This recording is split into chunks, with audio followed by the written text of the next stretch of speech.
যারা দীর্ঘ সময় ধরে গল্প শুনতে চেয়েছেন, শুধু তাদের জন্য গত কয়েকদিনের গল্পগুলো একসাথে করে আপলোড করছি আজকের ভিডিওটিতে। আজকের গল্প ব্রহ্মপুত্রের তীরে। সিলেট থেকে লেখাটি পাঠিয়েছেন জালাল। 1 ঘন্টা পর পর ফোন, 2 থেকে 3 মিনিটের জন্য হলেও ফোন করা যায়।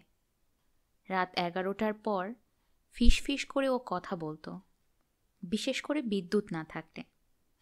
দিনে যতই কথা বলি না কেন, রাত 12টার পর কয়েক মিনিট কথা না বললে একটুও ভালো লাগতো না। বুকের বাঁ পাশটা খালি খালি লাগতো।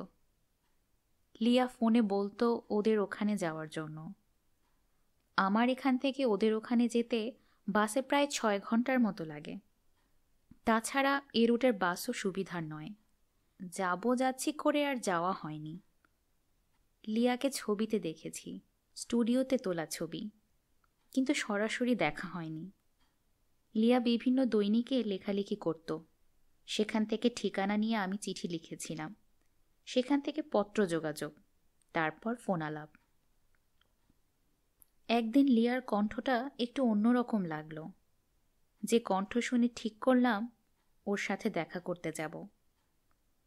যারা ওই এলাকায় গিয়েছে তাদের কাছ থেকে খোঁজ খবর নিলাম, কিভাবে যাওয়া যায়। এক একজনের এক এক মত। ভালো কোনো গাড়ি নেই, এমনও নাকি হয়েছে গাড়ির লকারে ব্যাগের সঙ্গে ছাগলও রাখা হয়েছে। ঠিক করলাম ঢাকা যাব। ঢাকা থেকেই যাব ওর সাথে দেখা করতে। ঢাকা পৌঁছালাম রাত 11:15টায়। সায়েদাবাদ গিয়ে জানলাম শেষ বাস চলে গেছে। কেউ কেউ বলল মহাখালী চলে যেতে, সেখান থেকেও নাকি বাস ছাড়ে। অগত্যা সিএনজি নিয়ে মহাখালী গেলাম, বাস পেলাম না। রাতটা হোটেলেই থাকতে হলো। অবশেষে পরদিন সকাল 8:30টার বাসে রওনা হলাম। বাস থেকে নেমেই একটি হোটেলে উঠলাম। লিয়ার এলাকায় প্রথম। হোটেলে হাত মুখ ধুয়ে বের হলাম। লিয়াকে অবাক করিয়ে দিতে চাই। আমার হাতে একটি খাকি খাম রয়েছে। আমি কুরিয়ার সার্ভিসের ডেলিভারি ম্যান সাজলাম। লিয়ার বাড়ির সামনে লিয়ার বাবার নাম বলতেই ছেলেটি জানালো সে লিয়ার ভাই। আমি তাকে জানালাম আমি কুরিয়ার সার্ভিসের লোক, লিয়ার নামে চিঠি এসেছে। স্বাক্ষর করতে হবে কিনা জিজ্ঞেস করায় বললাম এটা স্পেশাল কুরিয়ার সার্ভিস। চিঠি দিয়ে আমি পাড়া থেকে বের হলাম। লিয়ার মোবাইলে রিং দিলাম। সে জানতে চাইল আমি কোথায়। আমি পাল্টা জানতে চাইলাম তার ভাই তাকে কোনো খাকি খাম দিয়েছে কিনা। সে তখন আবারও জানতে চাইল আমি ঠিক কোথায়। বললাম আমি ওদের পাড়ার শেষ মাথায়। বলতেই জানালো ও ঠিক 6 মিনিটের মধ্যেই আসছে। লিয়া এলো, হাতে ছাতা, কানের কাছে মোবাইল। আমি মোবাইলের রিংটোন অফ করে রেখেছিলাম। যেহেতু আমি ছবি পাঠাইনি সেহেতু আমাকে লিয়ার চেনার প্রশ্নই ওঠে না। কিন্তু লিয়া ওর ছবি পাঠিয়েছিল। লিয়া এগিয়ে গেল, আমি পিছু নিলাম। কাছে গিয়ে বললাম কেমন আছো লিয়া? লিয়া চমকে উঠল, হেসে বলল জালাল। আমি হ্যাঁ সূচকভাবে মাথা ঝাঁকালাম। লিয়া প্রস্তাব দিল রিকশায় ওঠার। জানিয়ে দিল আমি যেন ওর রিকশা অনুসরণ করি। অপরিচিত কারোর সঙ্গে রিকশায় উঠলে পাড়ায় বদনাম হবে বলেই একসঙ্গে ও রিকশায় উঠল না। আমিও ব্যাপারটা মেনে নিলাম। আমি রিকশা নিয়ে লিয়ার রিকশার পিছনে পিছনে। কিছুই চিনি না। এ পথ সে পথ ঘুরিয়ে একটি রেস্টুরেন্টের সামনে থামল রিকশা। আমরা রেস্টুরেন্টে ঢুকলাম। ভালো করে লিয়ার দিকে তাকালাম। পরনে গোলাপি জামা, লম্বা চুল, মুখের গড়ন চমৎকার। লিয়া জিজ্ঞেস করল জুইকে যদি সে ফোন করে তাহলে আমি মনে কিছু করব কিনা। বললাম না, মনে কিছু করব না। লিয়া জুইকে ফোন করল। জুই ওর ঘনিষ্ঠ বান্ধবী। জুই আসার পর আমরা খাবারের অর্ডার দিলাম। 3 জনে মিলে অনেকক্ষণ আড্ডা দিলাম। সেখান থেকে আরও কয়েক জায়গায় ঘুরলাম। তারপর নদীতে নৌকা নিয়ে ঘুরলাম। ফুচকা খেতে খেতে লিয়াকে জানালাম আগে না দেখে লিয়ার প্রেমে পড়েছিলাম, এখন দেখে প্রেমে পড়েছি। জুই অবাক হয়ে বলল, লিয়া তাকে কিছুই জানায়নি। একসময় দুটি রিকশা ঠিক করা হলো, একটিতে লিয়া ও জুই, অন্যটিতে আমি। রিকশা ঠিক করার আগে লিয়া আমাকে মন খারাপ করা কণ্ঠে বলল, আমার জন্য এত দূরে আর কষ্ট করে আসবে না। রিকশা ঠিক হলো। রেস্টুরেন্টের বিল লিয়াই দিয়েছিল। লিয়ার রিকশা ভাড়া আমি দিতে গেলাম। রিকশা ড্রাইভারকে 20 টাকা দিলাম। লিয়া 15 টাকা দেওয়ার জন্য বলেছিল। 20 টাকা দেওয়ার পর রিকশা ড্রাইভার বলল আরও 5 টাকা দেওয়ার জন্য। লিয়া ফোঁস করে উঠে রিকশা ড্রাইভারকে বলল, আপনি জেনে গেছেন ও এখানে নতুন, ও বাইরের লোক, তাই এরকম। দূর, আপনার রিকশায় যাবই না। বলে ও রিকশা থেকে নেমে পড়ল। হোটেলে এসে ব্যাগ গোছালাম। বাসে উঠে লিয়ার SMS পেলাম। সেখানে যে বার্তাটি সে দিয়েছিল তাতে আমি চমকে গেলাম। আর তা হলো, তার এঙ্গেজমেন্ট হয়ে গেছে। পাত্র আমেরিকা থাকে, 2 বছর পর দেশে আসবে। এঙ্গেজমেন্ট না হলে সে আমাকে বিয়ে করত। লিয়া শেষ বার্তায় অনুরোধ করেছে যাতে আমি আর তার সাথে দেখা করতে না যাই। আর আমি প্রথম প্রেমের লিয়াকে আজও ভুলতে পারি না। আজকের গল্প ক্ষমার অযোগ্য। সৌদি আরব থেকে গল্পটি লিখে পাঠিয়েছেন নূর। বাংলাদেশে সরকারি ব্যাংকের চাকরি ছেড়ে বহু বছর আগে সৌদি আরব আসি। খবর পেলাম তেল মন্ত্রণালয়ের একটি অঙ্গসংস্থায় লোক নেবে। আবেদন করলাম, ইন্টারভিউ দিলাম, চাকরি হলো। আকর্ষণীয় বেতন, রাউন্ড ট্রিপ এয়ার টিকিট, চিকিৎসা, বাসা ভাড়া সব ফ্রি। 11 মাস চাকরি করে পেলাম ছুটি। দেশে গেলাম, বিয়ে করলাম। 4 মাসের মধ্যে আমার স্ত্রী চলে এলেন দেশ থেকে আমার প্রবাস জীবনের একাকিত্ব দূর করতে। সুখের সংসারে এলো 2টি যমজ ছেলে। সংসারের খুশির বন্যা যেন উপচে পড়ছে। 6 বছর পর এলো একটি মেয়ে সন্তান। মেয়েটির জন্মের 2 মাস পর শুরু হলো উপসাগরীয় যুদ্ধ। বাসা ছিল এয়ারবেসের পাশে। বোমারু বিমান যখন ওঠানামা করত তখন আমার 2 মাসের মেয়ে ভয়ে গগন বিদারী কান্নায় চেহারা ফ্যাকাশে হয়ে যেত। যুদ্ধের সময় আমি পরিবারকে সময় দিতে পারতাম না, কারণ 18-20 ঘন্টা অফিসে থাকতে হতো। অবশ্য যুদ্ধের প্রথম দিকে ওভারটাইম দিলেও কয়েক মাস পরে অজানা কারণে অতিরিক্ত টাকা দিত না। প্রবাসী কর্মচারীদের মধ্যে অসন্তোষ দেখা দিলে হঠাৎ করে 35 ভাগ বেতন বাড়িয়ে দিল। তবে শর্ত আরোপ করল, এই বৃদ্ধি শুধু যুদ্ধ যতদিন চলে ততদিন অব্যাহত থাকবে। যুদ্ধ শেষ হওয়ার পর এক পর্যায়ে বিদেশিদের বর্ধিত বেতন বন্ধ করে দিল, কিন্তু এদেশের নাগরিকের বর্ধিত বেতন অব্যাহত রাখল। অথচ বাস্তব অভিজ্ঞতায় দেখেছি স্বদেশীর চেয়ে বিদেশিরা কাজ করেছে বেশি। মনের দুঃখে অন্য বিদেশিদের মতো আমিও চাকরি ছেড়ে দেশে চলে এলাম। বলা বাহুল্য, অনেক আগে আমার ছোট ভাইকে এখানে এনেছিলাম ফ্রি ভিসা নিয়ে। ভাই ছিল বেকার। দেশে চলে যাওয়ার আগে ভাইকে কয়েক হাজার রিয়াল দিয়ে বললাম আমার জন্য একটা ভিসা পাঠাতে। আরও বললাম দেশ থেকে আমি এসে 2 ভাইয়ে মিলে রিয়াদে ব্যবসা করব। কয়েক মাসের মধ্যে ভাইয়ের পাঠানো ভিসা দিয়ে নতুনভাবে আবার রিয়াদ এলাম। রিয়াদ এসে উভয় সমস্যা দেখা দিল। একদিকে বেকার, অন্যদিকে দেশে পরিবার। প্রথম সপ্তাহে বুঝতে পারলাম স্ত্রী ছেলে মেয়ে থেকে দূরে থাকা কত কষ্টকর। কয়েক মাস রিয়াদে ঘুরে কয়েকজন বাংলাদেশি থেকে একটি খালি দোকান কিনলাম, যার অবস্থান রিয়াদস্থ বাংলাদেশি মার্কেটে। প্রসঙ্গত উল্লেখযোগ্য, এখানে যে কোনো বিদেশি ব্যবসা করতে গেলে নিজের নামে করা যায় না, এদেশের নাগরিকের নামে করতে হয়। দীর্ঘ প্রবাস জীবনের সব সঞ্চয় দিয়ে সাজালাম একটি মিনি সুপারমার্কেট। দোকান ভালোই চলছিল। 2 ভাইয়ের স্পন্সর ছিল একই ব্যক্তি। ইতিমধ্যে আমার পরিবারকে আবার আনলাম। 19 মাস দোকানটা চালানোর পর 1 বছর জানুয়ারির 10 তারিখে দেশে গেলাম এক বিশেষ প্রয়োজনে। গিয়েছিলাম একা। দোকানের দায়িত্ব দিয়েছিলাম ছোট ভাইকে। 10 দিন পর দেশ থেকে ফিরে এসে পরদিন দোকানে গিয়ে দেখি ক্যাশে অন্য লোক বসা। জিজ্ঞাসা করলাম, ভাই কই?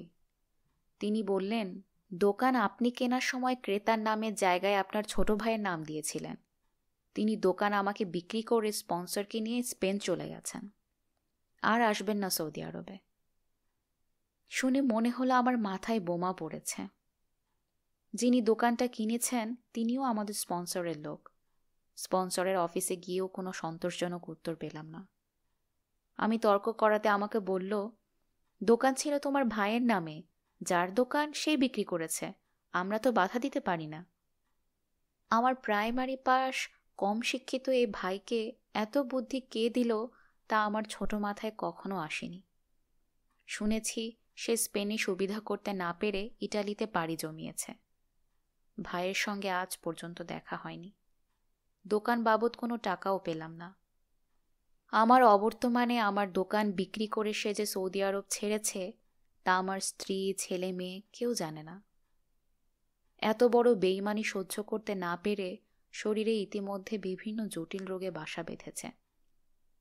এখন আমার অবস্থা অনেকটা জিন্দা লাশের মতো। আমার পরিবার এখন দেশে। এইচএসসি ফার্স্ট ইয়ারে থাকা অবস্থায় আমার আব্বা মারা যান।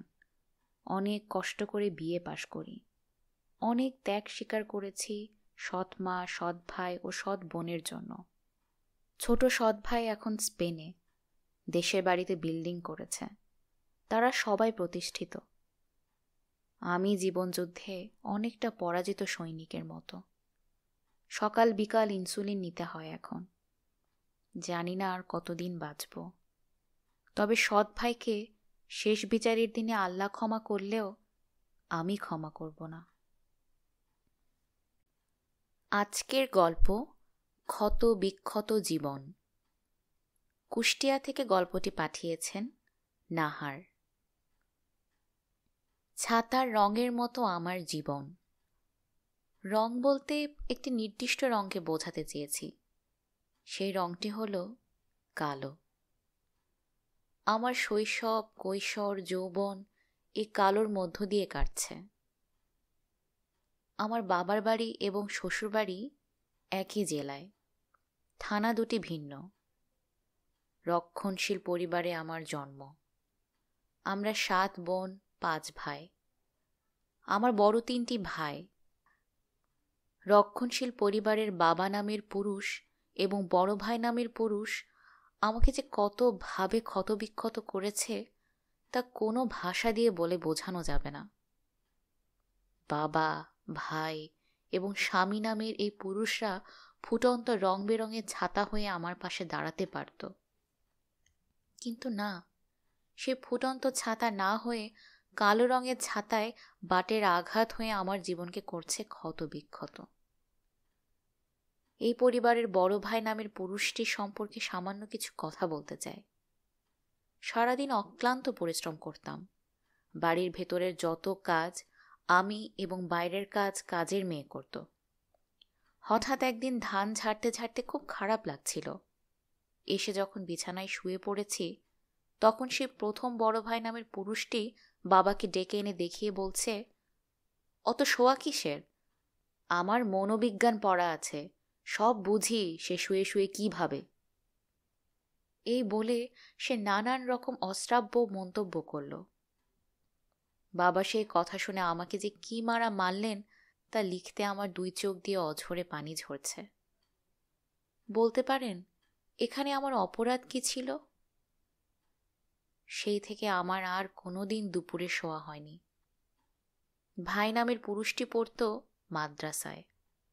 সে যখন বাড়ি আসতো তখন মনে হতো যেন বাংলাদেশের প্রধানমন্ত্রী আসছে এবং তাকে সেভাবে অভ্যর্থনা দেওয়া হতো। কত শত রান্না যে করেছি, বিভিন্ন আইটেমের খাবার বাবা আর তাকে পরিবেশন করেছি। পাশে দাঁড়িয়ে আমি অথবা আমার ছোট বোনটি তাদের বাতাস করেছি। বলুন তো, 4-5 বছরের বাচ্চার কি বাতাস দিতে হাতে ব্যথা হয় না? যদি একটু হাত অবশ হয়েছে, তাহলে হাত থেকে পাখা কেড়ে নিয়ে বেদমভাবে মেরেছে আর বলেছে, ভাতার বাড়ি যাবি না? কাজ করা লাগবে না? ভাতারের বাতাস দেয়া লাগবে না? এসব অগণিত অশ্রাব্য কথা ছুঁড়ে মেরেছে। এভাবেই সে আমাদের জীবনকে পিষে মেরেছে। প্রতিটি কাজের মেয়ের সঙ্গে সে ব্যভিচারে লিপ্ত থেকেছে। সে এত জঘন্য, এত ঘৃণ্য যে এরশাদ শিকদারও তার কাছে হার মানবে। কাজের মেয়েরা কোন সাহসে এই বহুরূপী এরশাদ শিকদারের কথা বলবে? মেজ ভাই ছিল একটু ভিন্ন। সে ঢাকাতে ছোট একটা চাকরি করত। আগে একটা বিয়ে করেছিল, কিন্তু আমার দাম্ভিক বাবা সেই বিয়েটা মেনে নেন না। পরে জোর করে আমার মামির মেয়ের সঙ্গে বিয়ে দিয়ে দেন। ভাই সেটা মেনে নিতে পারে না, আর মামাতো বোনটা আমাদের বাড়িতেই থেকে যায় এবং একটি ছেলে সন্তান হওয়ার পর মেজ ভাই 4-5 বছর কোনো সম্পর্ক রাখেনি। আমার সেজ ভাই নামের ঘৃণ্য পুরুষটি ভাবিকেও রেহাই দেয়নি, এবং তার সে মাসুম বাচ্চাটিও তার শিকার হয়েছিল। এর কারণে ভাবি তার কথা মেনে নিত। সে বয়সে না বুঝলেও এখন বুঝি।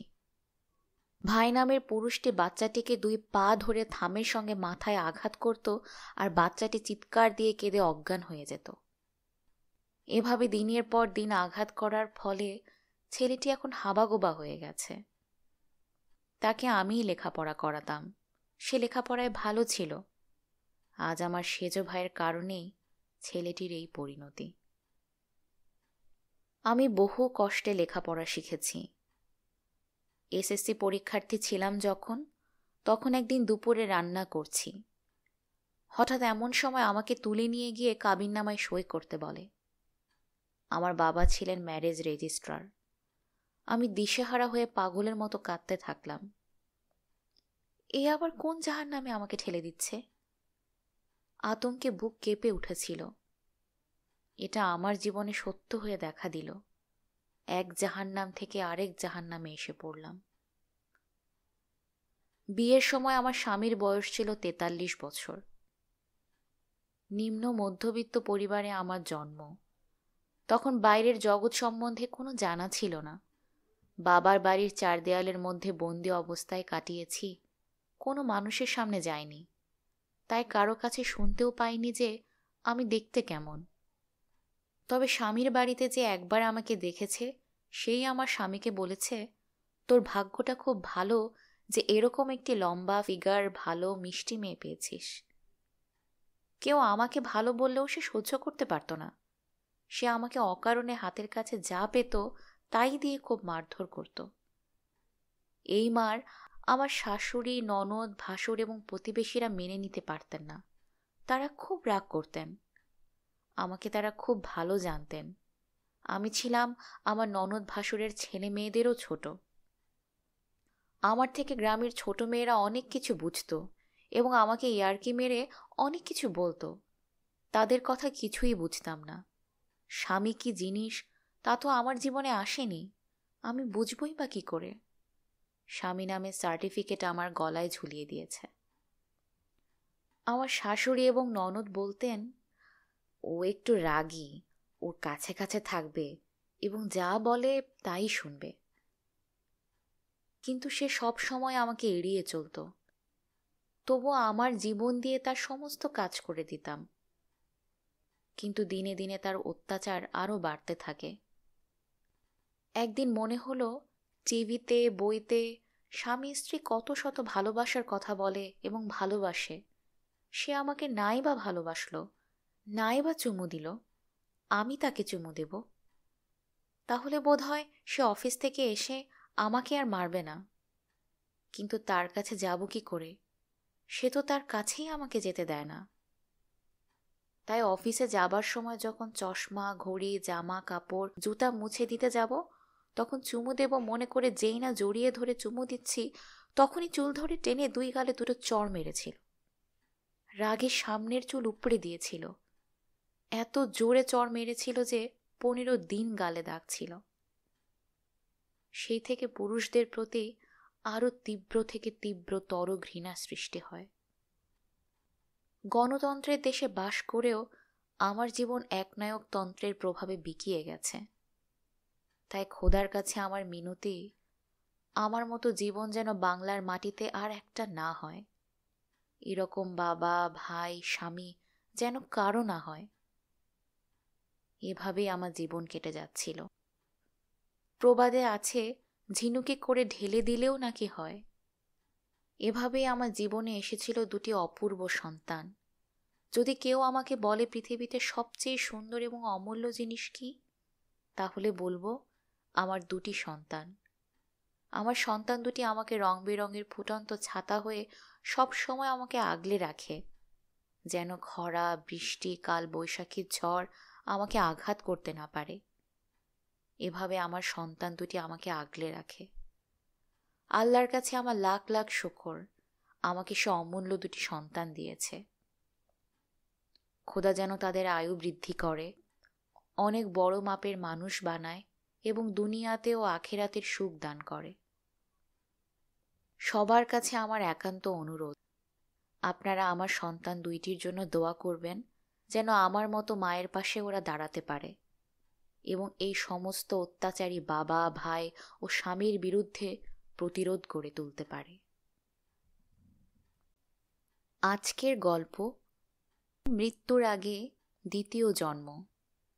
ঢাকা থেকে গল্পটি লিখে পাঠিয়েছেন সাদাফ।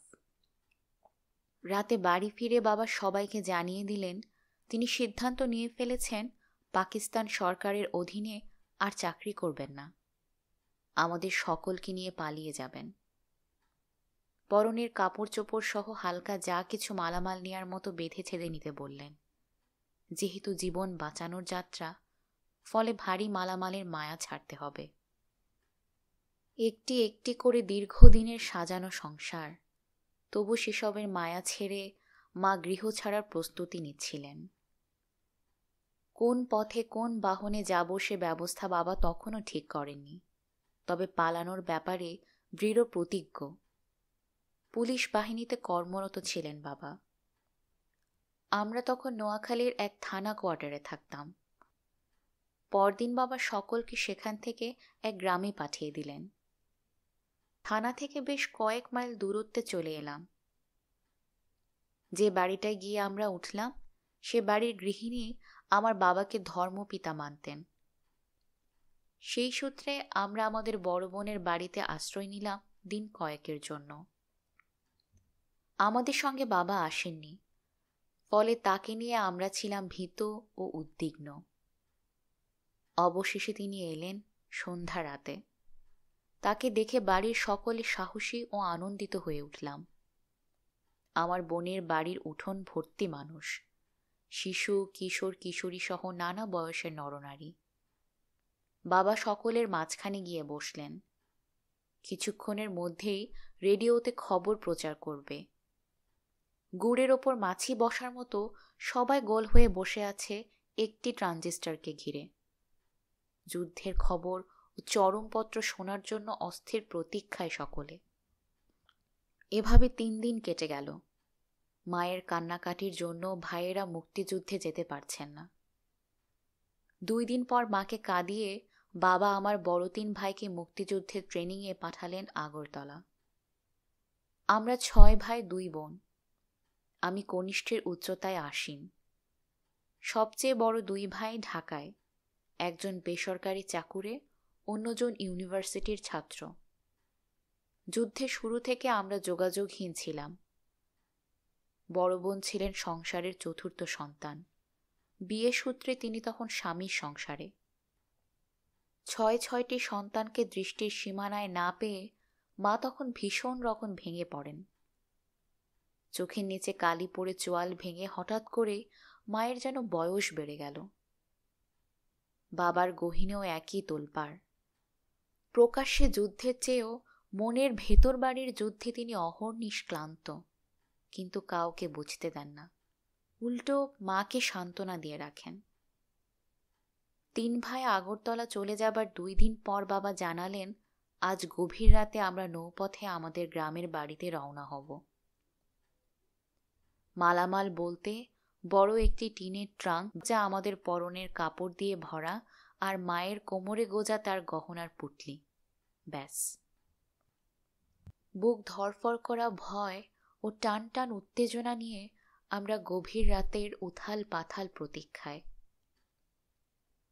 একটি নির্ঘুম রাত একটি শিশুতোষ মনের উপর যে কতটা গভীর ছাপ রেখে যেতে পারে তার ভুক্তভোগী প্রমাণ আমি।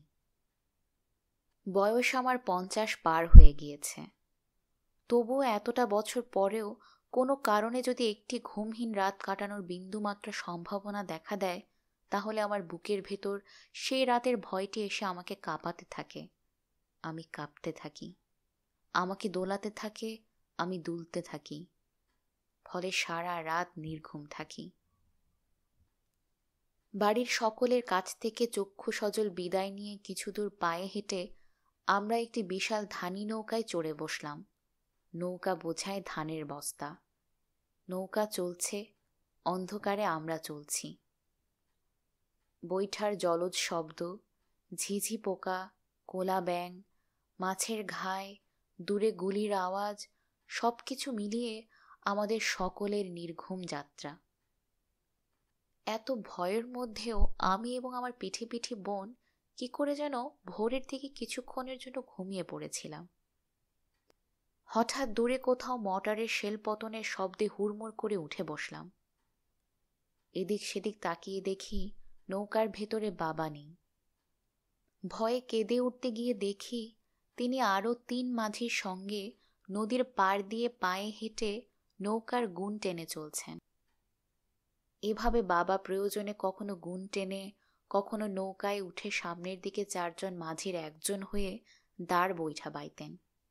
ছেঁড়া গেঞ্জি, হাঁটুর উপর লুঙ্গি বেঁধে গামছায় মুখ মুছতে মুছতে বাবা দিব্যি মাঝি হয়ে গিয়েছেন। নৌকার বড় মাঝি যিনি পেছনে হাল বৈঠা ধরে বসে থাকেন আর সময়ে অসময়ে হাঁকডাক দিয়ে মাঝিদের নিয়ন্ত্রণ করেন। অধিকাংশ সময় আমি তার পাশেই বসে থাকতাম। পচা, গলা ফুলে যাওয়া, কুকুর, কাক ও শকুনে খাওয়া, হাত নেই, মাথা নেই, পাহীন বিচিত্র ধরনের মানুষের লাশ দেখতে দেখতে কেমন যেন বোবা হয়ে গিয়েছিলাম। কারো সঙ্গে কোনো কথা না বলে নদীর জলে চলতাম আর চোখের জলে ভাসতাম। বুক কাঁপানো ভয় নিয়ে একাকী ভাবতাম, এত লাশের মধ্যে আমার কোনো ভাই নেই তো? সকলের ভাবনাকে ছাপিয়ে গিয়েছিলেন মা। তার মুখের আদল তার ভয় ও শঙ্কাকে ঢেকে রাখতে পারত না। তিনি নৌকাতে তখন রীতিমতো কাজের বুয়া। আমরা 4 জন ছাড়া নৌকার বড় মাঝি সহ তারা 4 জন। মোট 8 জন মানুষের রান্না মাকে একা সামলাতে হতো। মশলা বাটা থেকে শুরু করে তরি তরকারি, মাছ, পেঁয়াজ কাটাকুটি সব কিছুই নিজ হাতে করতেন।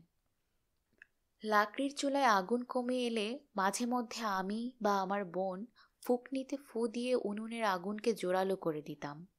সাহায্য বলতে এইটুকুই।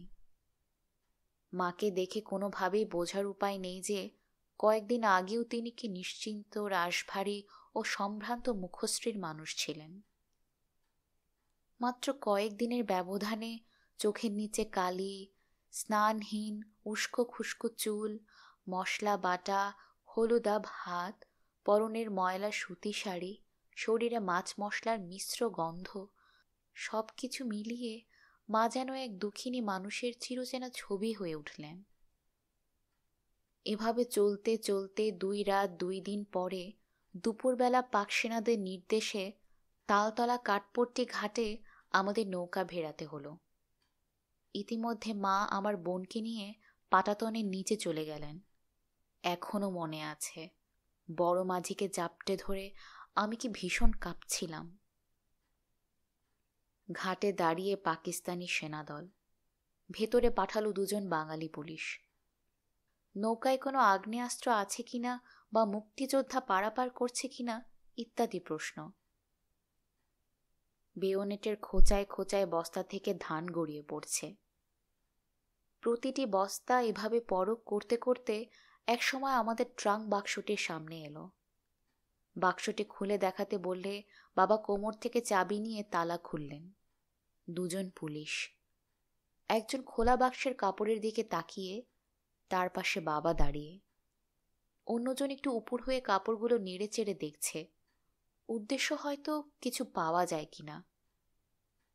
হঠাৎ করে কাপড় থেকে বেরিয়ে পড়ল পেতলের একটি পদবী, যেটা বাবা ডিউটিরত অবস্থায় কাঁধে ব্যবহার করতেন। বাক্সের বাইরে এসে পাটাতনের উপর গড়িয়ে পড়ল সেটা। আর শেষ রক্ষা হলো না বুঝি। বাবা মাথা নিচু করে ঠায় দাঁড়িয়ে। পাশে দাঁড়ানো পুলিশটি তীরের দিকে মুখ তুলে তাকালো সেনা অফিসারের উদ্দেশ্যে। বাবা যেন কেঁপে উঠলেন। অন্য পুলিশটি তার পায়ের বুট দিয়ে বাক্স থেকে বের হওয়া পদবীটি চাপ দিয়ে ধরলেন। বড় মাঝির একটি হাত তখন আমার কাঁধ খামছে ধরেছে। অতটুকু ছোট বয়সেও বুঝতে পারলাম আমাদের বুঝি আর শেষ রক্ষা হলো না। এ 2 দিন কঠিন পথ চলতে চলতে জীবনে বেঁচে থাকার জন্য অনেক কিছুই যেন শিখে ফেলেছিলাম। আসন্ন ধ্বংসের ভয়ে ভীত হয়ে কেঁদে না ফেলে সাহসে বুক বেঁধে চুপ থাকলাম। মাত্র কয়েক সেকেন্ডের ঘটনা, কিন্তু ভীষণ তোলপাড় করা মুহূর্ত। তীরে দাঁড়ানো সেনা অফিসার হেঁকে উঠল, ক্যা মিলা কোচ? এ কথা শুনে বাবার 2 কানের পেছন দিয়ে দরদর করে ঘাম ঝরে পড়তে লাগল। হঠাৎ চিৎকার করে চেকিংরত পুলিশটি বলে উঠল, সব কুছ ঠিক হ্যাঁ স্যার। পরে বাবার মুখে শুনে কথাটির মানে বুঝেছিলাম।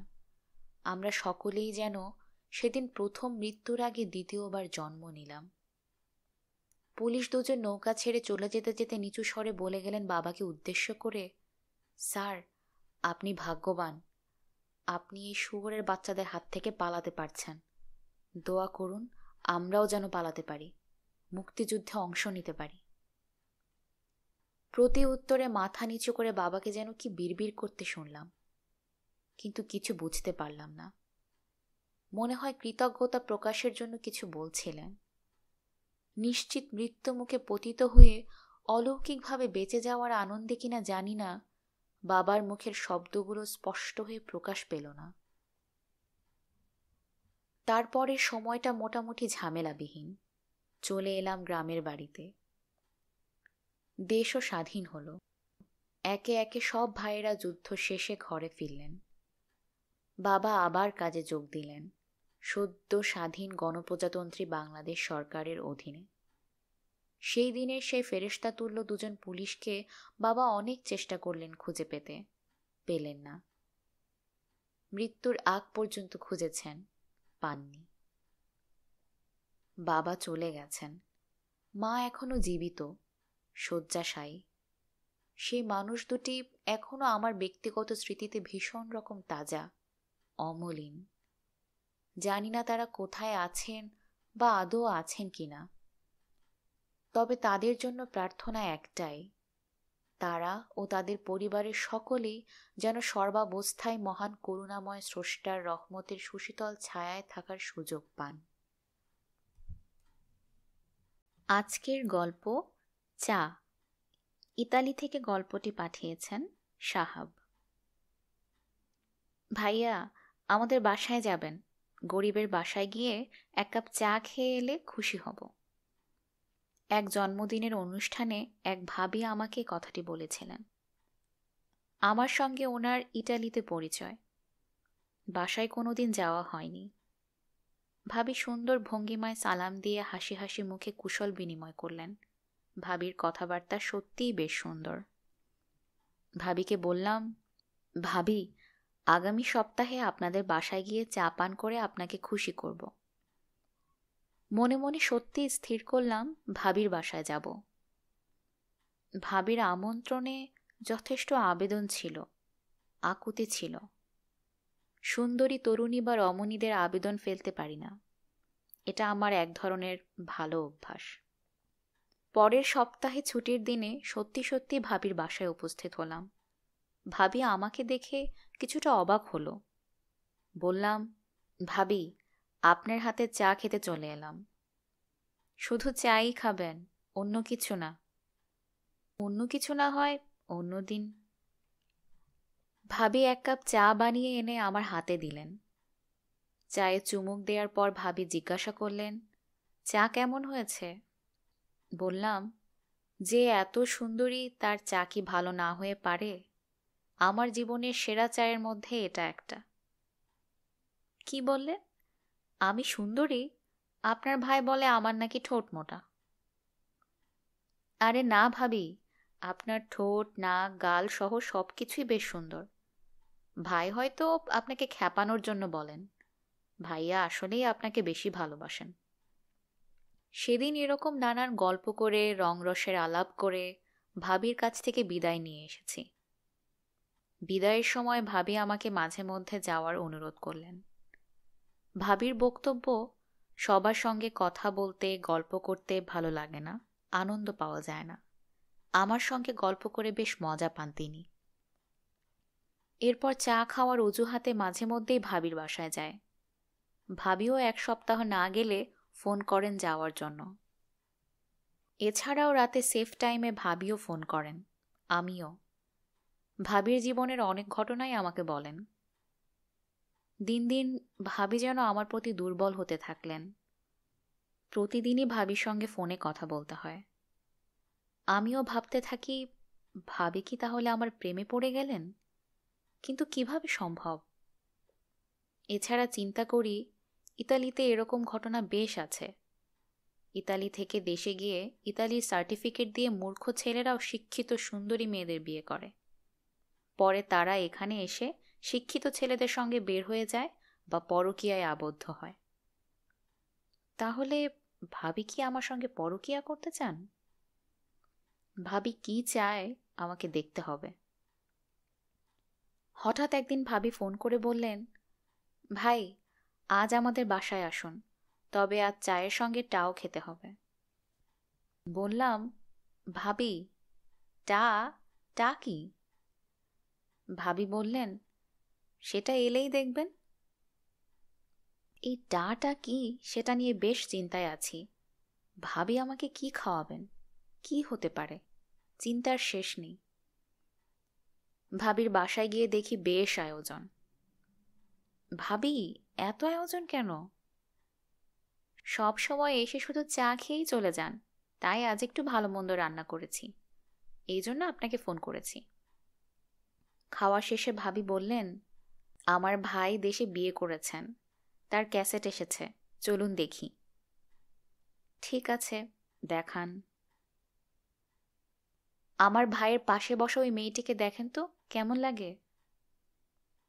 বুঝতে পারছি মেয়েটি ভাবির বোন হবে। মেয়েটির প্রশংসা করতে লাগলাম। ভাবি, মেয়েটি তো অনেক সুন্দর, লম্বা, ফর্সা, সব দিকে মেয়েটি ফিট। আমি তো মনে করেছিলাম আপনিই বুঝি এলাকার শ্রেষ্ঠ সুন্দরী। দেখি আপনার থেকে সুন্দরী মেয়েও আছে।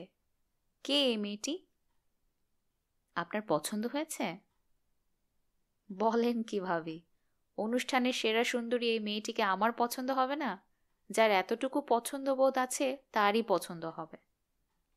ভাবি বললেন, ভাই, আপনাকে একটা কথা বলি, ওই মেয়েটি আমার বোন। আমি আর আপনার ভাই চিন্তা করেছি, যদি আপনার পছন্দ হয় এবং আপনার আপত্তি না থাকে, তাহলে আমার বোনটিকে আপনার হাতে তুলে দিতে চাই। ভাবির কথা শুনে হাসছিলাম, আবার দুঃখও পাচ্ছিলাম। এই বুঝি আমার চা খাওয়ার শেষ। ভাবিকে বললাম, প্রিয়জনদের সঙ্গে আলাপ করে জানাবো আপনাকে। আর ভাবি, যাওয়ার আগে ভালো করে আরেক কাপ চা বানিয়ে দেন। 1 সপ্তাহ পরে ভাবি ফোন করলেন। কি ভাই, খবর কি?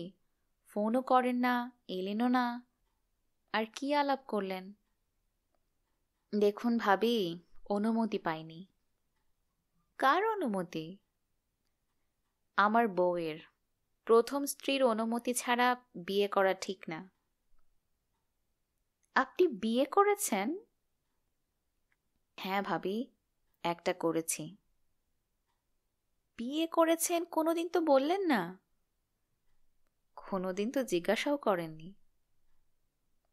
এরপর থেকে ভাবির বাসায় আর যাওয়া হয় না, ভাবির হাতের চাও আর পান করা হয় না। দেখা হয়ে গেলে শুধু কুশল বিনিময় হয়। আজকের গল্প উপহার। জয়পুরহাট থেকে লেখাটি পাঠিয়েছেন আসাব। তখন আমি কলেজে পড়তাম। কলেজ থেকে প্রায় 3 কিলোমিটার দূরে শহরতলির এক গ্রামে এক গৃহস্থের বাড়িতে লজিং থাকতাম। তার 2 ছেলে 2 মেয়ের মধ্যে সালমা ছিল সকলের বড় এবং তখন সে ক্লাস 6-এ পড়ত। সচ্ছল এই পরিবারের সদালাপী, মিশুক ও পরিচ্ছন্ন হৃদয়ের লোকজন আমাকে খুবই ভালোবাসত। যা হোক, এদের আদর যত্নের মধ্যে বেশি দিন থাকতে পারিনি। সে বছরই ডিসেম্বর মাসে তৎকালীন পাকিস্তান নৌবাহিনীতে ভর্তি হয়ে করাচি চলে যায়। তারপরেও অনেক দিন এই পরিবারের সঙ্গে আমার যোগাযোগ ছিল। বছরে এককালীন 60 দিনের ছুটি পাওয়া যেত। করাচি আর ঢাকার মাঝে বিমান ভ্রমণ সত্যি খুব আনন্দের ছিল। মা, বাবা, ভাই, বোন ও প্রিয়জনদের জন্য চামড়ার বাক্স ভর্তি শাড়ি, জামা কাপড় এবং খেজুর পাতার ঝুড়ি ভর্তি ফলমূল নিয়ে বাড়ি আসতাম। আর বাড়ি এলেই সেই লজিং বাড়িতে বেড়াতে যেতাম। শেষবার যখন গিয়েছিলাম তখন সালমা বিএ ফাইনাল ইয়ারের ছাত্রী ছিল। কোনো প্রকার রোমান্টিকতা নয়, কোনো প্রকার আকর্ষণও নয়, নিতান্তই স্নেহাস্পদ হিসেবে করাচির বড় বাজার থেকে কেনা ভালো একটা লাল শাড়ি সালমাকে দিয়েছিলাম। তারপর আর সেখানে যায়নি বা চিঠি লেখাও হয়নি। নিজের ব্যস্ততায় দীর্ঘ জীবন কেটে যায়। চাকরি জীবন শেষ করে গ্রামের বাড়ি এসে অবসর জীবন শুরু করেছি এবং তাও অনেক দিন হলো। কবে কার বাড়িতে অন্ন খেয়ে লেখাপড়া করেছি তা ভুলেই গিয়েছিলাম। ভুলে গিয়েছিলাম সে শাড়িটির কথা। অনেকদিন আগে একটা কাজে বগুড়া গিয়েছিলাম। হঠাৎ পূর্ব পরিচিত এক লোকের সঙ্গে দেখা। তার কাছে জানতে পারলাম আমার সেই লজিং মাস্টার খুবই অসুস্থ। এতদিন তাদের কোনো খোঁজ নিতে পারিনি বলে নিজেকে খুবই অপরাধী মনে হলো। খুবই ব্যথিত হলাম। সেখানে ফলমূলের দোকান থেকে 2.5 কেজি আঙুর কিনে একটা রিকশায় চেপে বললাম, চলো। আমার লজিং মাস্টার এখন বৃদ্ধ। সেই বৃদ্ধকে দেখে আমার খুবই মায়া হলো। বার্ধক্যজনিত জটিল সব রোগে খুবই নাজেহাল। একদিন এই বৃদ্ধ মানুষটি আমাকে আশ্রয় দিয়ে, অন্ন দিয়ে, উৎসাহ দিয়ে ভালোভাবে লেখাপড়া করার উপদেশ দিতেন। কিন্তু আমার ভাগ্যে লেখাপড়া হয়নি। আমি তার আশ্রয় থেকে পালিয়ে গেলাম। তিনি চোখ মেলে আমার দিকে তাকালেন। হয়তো চিনতে পারলেন। 2 চোখ পানিতে ভরে গেল। যে চোখে দেখা যায় না সেই চোখে এত অশ্রু কেন? আশ্চর্য। অনেকক্ষণ তার শয্যা পাশে বসে রইলাম। খবর এলো বড় আপা ডাকছে। বড় আপা? হ্যাঁ, তার ঘরে আসুন। 31 বছর পর সালমার সঙ্গে দেখা হয়েছিল। ঢিলে ঢালা পোশাকে সজ্জিত। আমি এক পক্ককেশ বৃদ্ধ তখন। 50 সালমাকে দেখে মনে হলো দুঃখ বেদনার স্বরবিদ্ধ আহত এক ছোট পাখি। আমাকে সালাম ও কুশল বিনিময় করে বসতে বলল। ঘটনার আকস্মিকতায় বিস্মিত হয়ে গেলাম। মনে করেছিলাম সালমার সঙ্গে দেখা হবে না, সে হয়তো তার স্বামীর বাড়ি থাকে। সালমা বলল, না, আমি এখানেই থাকি। গার্লস হাই স্কুলে মাস্টারি করি, নিজে রান্না করে খাই। আজ রাতে আপনি আমার সঙ্গেই খাবেন। তোমার ছেলে মেয়ে কই? একটি মাত্র ছেলে, ব্যাংকের কর্মকর্তা, রংপুর থাকে। মনে আছে সে রাতে সালমা তার জীবনের সব কথা আমাকে বলেছিল। বলেছিল আমার দেয়া সেই শাড়িটার কথা। নিতান্তই সৌজন্যতা বশত দান করা একটা শাড়ি কিভাবে একটা দম্পতিকে চিরতরে পরস্পরের কাছ থেকে দূরে রাখতে পারে। সে প্রসঙ্গে সালমা বলেছিল, আমার বাবা খুব খোঁজ খবর নিয়ে বিত্তশালী ও উচ্চ শিক্ষিত একজন মানুষের সঙ্গে আমার বিয়ে দিয়েছিলেন। কিন্তু আমার অতীত আমার ভাগ্যের সঙ্গে নিষ্ঠুরভাবে প্রতারণা করেছে। সে ছিল হীনমনের নিকৃষ্ট ধরনের এক সন্দেহপ্রবণ ব্যক্তি। আমার দুর্ভাগ্য, ছোট বোন আমার অজান্তে সেই শাড়ি পরে তার সামনে যায়। সে কৌশলে শাড়ির কথা তখন জেনে ফেলে। তখন থেকেই আমার প্রতি তার সন্দেহ আর অত্যাচারের মাত্রা বেড়ে যায়। সে মনে করত আপনার সঙ্গে আমার একটা সম্পর্ক আছে। এই কথা শুনে অপমান ও লজ্জায় আমার মাথা নত হয়ে গেল। মানুষকে কখনো কখনো অনাকাঙ্ক্ষিত অপবাদের শিকার হতে হয়, আর তা যদি হয় স্বামীর কাছ থেকে স্ত্রীর প্রতি, তবে তা আরো ভয়াবহ রূপ ধারণ করে। বললাম, তারপরও কিছুদিন কাটল, আমাদের একটি পুত্র সন্তান হলো। তবু তাকে সন্দেহমুক্ত করা গেল না। অধিকাংশ স্বামী তাদের স্ত্রীকে কখনো কখনো সন্দেহ করে, তারপরও তারা একত্রে বসবাস করে, খায়, শোয় এবং সন্তানের জন্ম দেয়। কিন্তু কখনো কখনো নয়। সে ছিল চিরস্থায়ী সন্দেহপ্রবণ ব্যক্তি। তার হৃদয় ছিল সংকীর্ণ ও সংকুচিত। একজন সুদর্শন উচ্চশিক্ষিত মানুষের অন্তর এত কুৎসিত, এত জঘন্য হতে পারে, তা আমি কখনো কল্পনা করিনি। আমার দুঃখে কাতর হয়ে আমার মায়ের মৃত্যু হয়েছে। মুমূর্ষ পিতার বুকে শুধু আমাকে নিয়েই যন্ত্রণা। আমার জন্য আমার ভাইয়েরা সামাজিক মর্যাদায় বিপন্ন। সালমার দুই চোখ ছলছল করে উঠল। নিজেকে খুবই অপরাধী মনে হচ্ছিল তখন আমার। কেন যে অনাত্মীয় এই মেয়েটিকে একটা শাড়ি উপহার দিয়ে তার জীবনটাকে নষ্ট করে দিয়েছিলাম। কাতর কণ্ঠে বললাম, শুনতে আমার খুব কষ্ট হচ্ছে, তবু বাকিটুকু বলো। বাকিটুকু খুবই সংক্ষিপ্ত। মানসিক যন্ত্রণা আমার সহ্যের সীমা ছাড়িয়ে যায়। এই মিথ্যাচারের বিরুদ্ধে আমার বিবেক যুদ্ধ ঘোষণা করে। 9 মাসের সন্তানকে বুকে নিয়ে বাপের বাড়ি চলে আসি। তোমাদের কি ডিভোর্স হয়েছে? না, ডিভোর্স মানে আবারও বিয়ে, আবারও লাল শাড়ি, আবারও অশান্তি। এক দেহ একের অধিক মানুষকে দান করা সম্ভব নয়। আমাকে ডিভোর্স না করে আবার বিয়ে করে সন্দেহমুক্ত জীবনযাপন করার অনুরোধ তাকে করেছিলাম। সে আমার অনুরোধ রেখেছে। তোমাদের মধ্যে কি কোনো যোগাযোগ আছে? সে ম্লান হেসে বলল, অসম্ভব। অনেক কষ্টে ছেলেকে লালন পালন করেছি।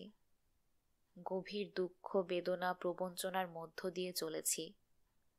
আমার মনে হয় সকল মানুষের জীবনই এমন। আমি মাথা নেড়ে সায় দিলাম। কিছুক্ষণ মনে হলো আমরা দুজনেই কথা হারিয়ে ফেললাম। তারপর বললাম, এই দীর্ঘ সময়ে হয়তো সে তার ভুল বুঝতে পেরেছে। তাছাড়া তোমাদের ছেলে তো তারই উত্তরাধিকারী। সন্তান কি পিতাকে ক্ষমা করতে পারে না? হয়তো পারে, হয়তো পারে না। সময়ই বলে দেবে তাকে কি করতে হবে বা হবে না। আপনি এখন ঘুমান, কাল আবার দেখা হবে। এই বলে বিছানা, বালিশ ও মশারি ঠিক করে দিয়ে সালমা ঘর থেকে বেরিয়ে গেল। ভাবতে লাগলাম, আমার কি ক্ষমা চাওয়া উচিত ছিল? পরদিন সকাল, বাড়ি ফিরব। সালমা আমার হাতে একটা প্যাকেট ধরিয়ে দিল। বললাম, এটা কি? সেই শাড়িটা। কার জন্য? আপনার স্ত্রীর জন্য। পকেট থেকে রুমাল বের করে কপালের ঘাম মুছলাম। বললাম, সে বেঁচে নেই।